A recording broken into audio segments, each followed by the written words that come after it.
Hi friends, ఈరోజు mutton curry simple పద్ధతిలో ఎలా చేయాలో నేను చెప్తాను. ముందుగా ఒక పాన్ తీసుకొని దానిలో 2-3 టేబుల్ స్పూన్ ఆయిల్ వేసుకోండి. ఒక మీడియం సైజ్ ఆనియన్ కట్ చేసి వేయండి. అలాగే కరివేపాకు కూడా బాగా కడిగి దానిలో వేసుకోండి. మంటని 2 మినిట్స్ స్టీమర్లో ఉంచండి. ఎందుకంటే ఆనియన్స్ అనేవి గోల్డెన్ కలర్లోకి చేంజ్ అయ్యేంత వరకు ఉండాలి. అలాగే ఒక టేబుల్ స్పూన్ అల్లం పేస్ట్ వేసుకోండి. అల్లం పేస్ట్ వేశాక ఒకసారి కలపండి.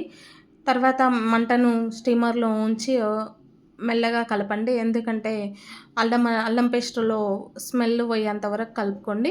అలాగే ఒక హాఫ్ కేజీ మటన్ తీసుకొని బాగా కడగండి. ఎందుకంటే మటన్ స్మెల్ రాకుండా ఉండడానికి కొంచెం ఒక చిటికెడు సాల్ట్ వేసుకొని 2-3 టైమ్స్ కడగండి.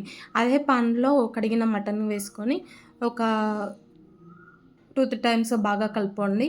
మంటని స్టీమర్‌లోనే ఉంచండి. ఎందుకంటే మటన్‌లో వాటర్ రిలీజ్ అవ్వాలి కదా! ఇప్పుడు ఒకసారి మళ్ళీ కలిపాక దాని మీద మూత ఉంచి ఒక 10 మినిట్స్ అలాగే వదిలేయండి. ఎందుకంటే మటన్‌లో ఉన్న వాటర్ అనేటివి రిలీజ్ అవుతాయి. చూశారు కదా, మంటని స్లిమ్‌లో పెడుతున్నాను.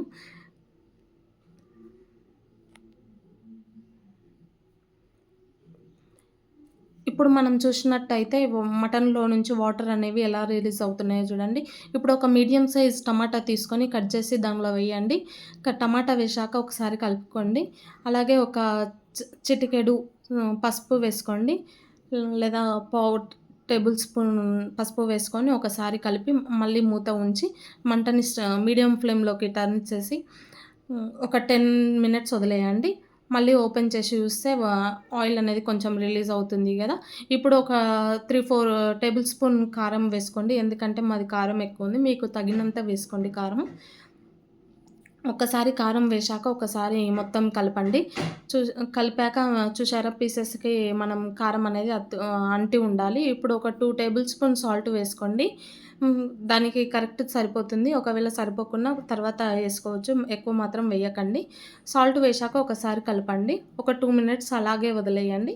వదిలేశాక మళ్ళీ కొంచెం ఆయిల్ అనేది రిలీజ్ అవుతుంది. చూశారు గదా! ఇప్పుడు ఒక 2 టేబుల్ స్పూన్ లేదా 1½ టేబుల్ స్పూన్ ధనియాల పొడి వేసుకోండి, మసాలా.